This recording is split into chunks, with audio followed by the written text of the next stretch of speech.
ভাবুন তো, এমন এক রাজার কথা যার ইশারায় নীল নদের পানি চলত, যে নিজেকে পৃথিবীর স্রষ্টা দাবি করত, যার ভয়ে মিশরের প্রতিটি ধূলিকণা কাঁপত।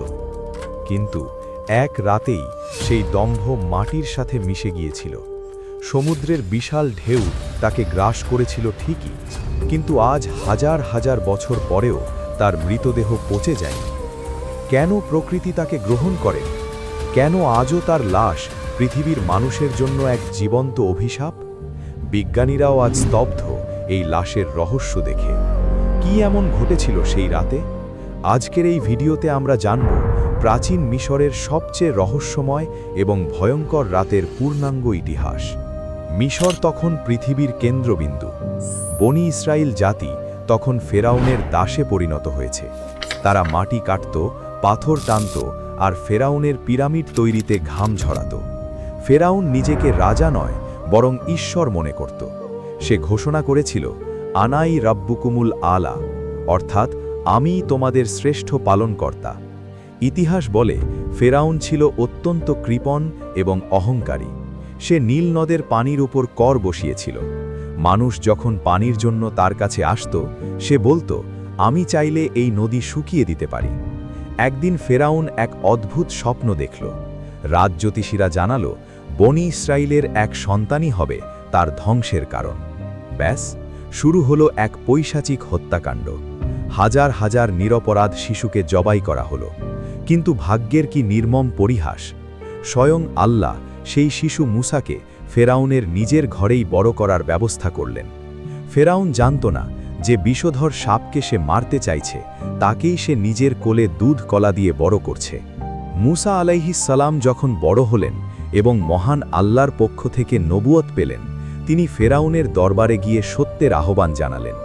ফেরাউন শুধু তা প্রত্যাখ্যানই করল না, বরং তার জাদুকরদের ডেকে পাঠালো মুসাকে অপমান করতে। হাজার হাজার মানুষের সামনে সেদিন জাদুকররা তাদের দড়িকে সাপ বানিয়ে ফেলল।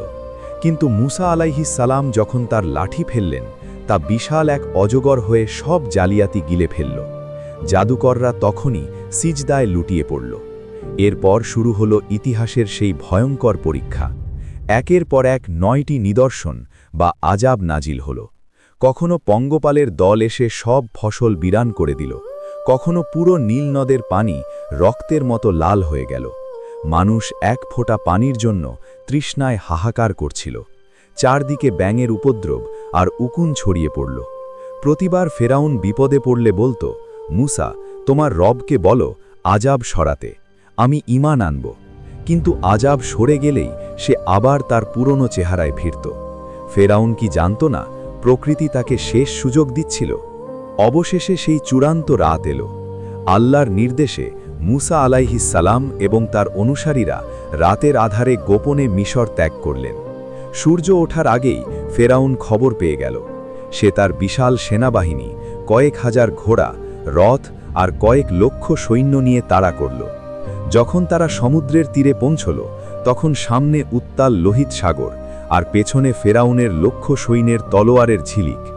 বনি ইসরায়েলের মানুষ ভয়ে চিৎকার করে উঠল, হে মুসা, আমরা তো আজ নিশ্চিত ধ্বংস হব। চারদিকে তখন মৃত্যুর বিভীষিকা। ঠিক তখনই মুসা আলাইহিস সালাম অটল বিশ্বাসে বললেন, কখনো না, আমার রব আমার সাথেই আছেন, তিনি অবশ্যই পথ দেখাবেন। আল্লাহর হুকুমে মুসা আলাইহিস সালাম তার লাঠি দিয়ে সমুদ্রের বুকে এক সজোরে আঘাত করলেন। মুহূর্তেই এক মহাবিস্ময় ঘটল। বিশাল সমুদ্রের পানি পাহাড়ের মতো দুই দিকে দাঁড়িয়ে গেল। মাঝখানে তৈরি হল 12টি শুকনো পথ। পুরো জাতি অক্ষত অবস্থায় সমুদ্র পার হয়ে গেল। কিন্তু ফেরাউন যখন দম্ভ নিয়ে সেই পথে নামল, আল্লাহর হুকুমে সমুদ্রের পানি তার আদি রূপ ফিরে পেল। মুহূর্তেই কয়েক লক্ষ সৈন্য আর অহংকারী ফেরাউনকে গ্রাস করে নিল সমুদ্রের লোনা পানি। মৃত্যুর ঠিক আগ মুহূর্তে সে বলেছিল, আমি ঈমান আনলাম। কিন্তু সেই তওবা আর কবুল হয়নি। আল্লাহ তখন বলেছিলেন, আজ আমি তোমার দেহকে সংরক্ষণ করব, যাতে পরবর্তী প্রজন্মের জন্য তার শিক্ষা হয়। আজ 3000 বছর পর মিশরের জাদুঘরে সেই ফেরাউনের লাশ রাখা আছে। 1881 সালে যখন এই লাশটি খুঁজে পাওয়া যায়, তখন দেখা যায় এটি কোনো কৃত্রিম মমি নয়, এটি অলৌকিকভাবে টিকে থাকা এক অনন্য নিদর্শন। বিজ্ঞানীরা পরীক্ষা করে দেখেছেন তার ফুসফুসে এবং শরীরে আজও লোনা পানির লবণের চিহ্ন রয়েছে। এমনকি তার শরীরের মাংস এবং চামড়া আজও পচেনি, যা আধুনিক বিজ্ঞানের কাছে এক বিশাল বিস্ময়। বন্ধুরা, ফেরাউনের এই পতন আমাদের শিখিয়ে দেয় যে ক্ষমতার দম্ভ কোনোদিন চিরস্থায়ী হয় না। মহান আল্লাহ আমাদের সবাইকে অহংকার থেকে দূরে রাখুন এবং সত্যের পথে চলার তৌফিক দান করুন। আমাদের এই ভিডিওটি কেমন লাগলো? আপনাদের মূল্যবান মতামত অবশ্যই কমেন্টে জানাবেন। ভিডিওটি ভালো লাগলে একটি লাইক দিন এবং আপনার প্রিয়জনদের সাথে শেয়ার করে এই ঐতিহাসিক শিক্ষাটি ছড়িয়ে দিন। আর আপনি যদি আমাদের চ্যানেলে নতুন হয়ে থাকেন, তবে এই ধরনের আরও ঈমানদীপ্ত এবং রহস্যময় ভিডিও দেখতে সাবস্ক্রাইব করে বেল আইকনটি চেপে রাখুন।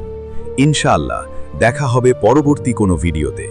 ততক্ষণ পর্যন্ত সবাই ভালো থাকুন, সুস্থ থাকুন। আসসালামু আলাইকুম ওয়া রাহমাতুল্লাহ।